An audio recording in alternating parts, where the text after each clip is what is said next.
Okay, so continuing with the division of denominators, radical denominators, recognition.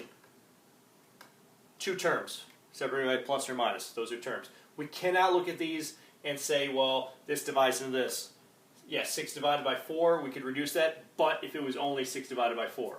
If it has the plus or minus, it's part of something greater.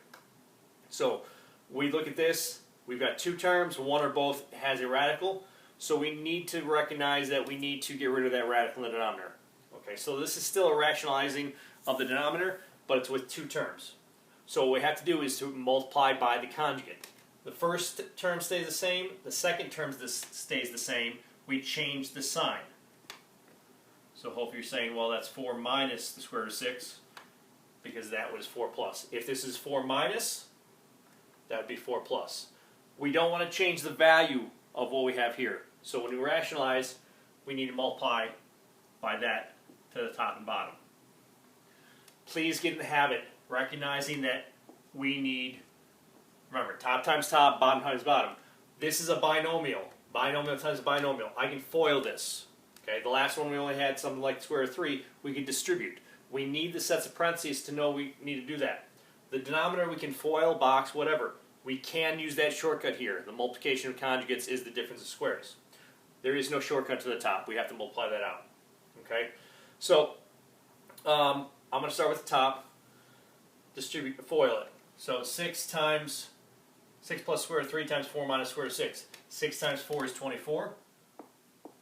6 times negative square root of 6. This 6 is outside, so it stays outside. Square root of 3 times 4. The 4 is outside, stays outside. And positive and negative will be a negative. Square root of 3 times square root of 6 is square root of 18. That's my numerator. Now, keep in mind that we may need to go further. Can we take anything out in terms of Rule 1? Can we combine like terms? We can do all that, but let's go through and work the denominator.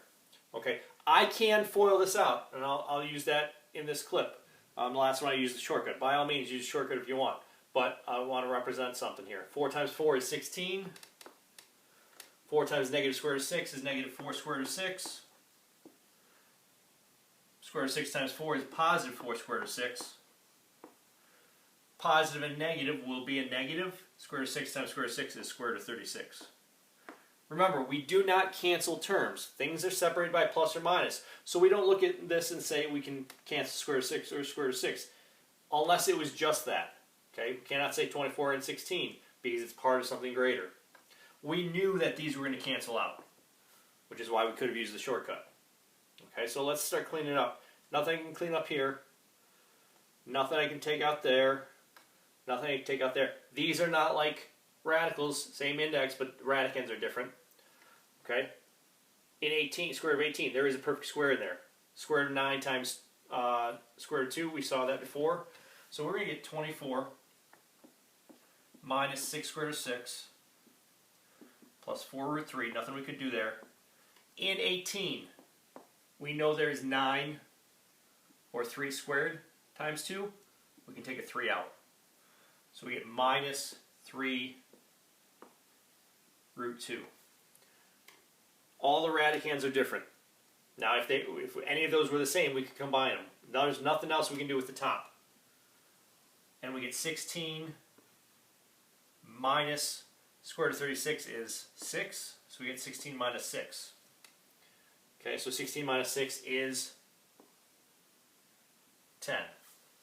Now, when I go through and try to look to see if I can simplify, I start looking at all the coefficients. I have denominator of 10, its factors are 2 and 5. So if I look at the coefficients in the numerator, if all of them have a coefficient of 2 or 5, or maybe a 10, I can take something out. If it doesn't, if even 1 doesn't have that item, I don't worry about trying to factor things out. 24 is divisible by 2, 6 is divisible by 2, 4 is divisible by 2, 3 is not. If that was a multiple of 2, 4, 6, 8, etc., I would factor out a 2 and cancel with the denominator. Because it does not have that, let me clean this up a little. Because it does not have that, I'm not going to worry about trying to reduce any further. So I do look at the coefficients to see if they have a common factor with what we have in the denominator. In this case, we don't. But again, that's the one item that if it were different value, I could go further. Okay, look to do those things. Doesn't mean it's going to happen. Okay, so your first U-try problem. Your first U-try problem is going to be this. We've got 2 minus the square root of 3 over square root of 6. That's very badly written, excuse me. Square root of 6 minus the square root of 5. So 2 minus the square root of 3 divided by the square root of 6 minus the square root of 5. Find the conjugate of the denominator, multiply by it to top and bottom. And we'll pick that up in the solution.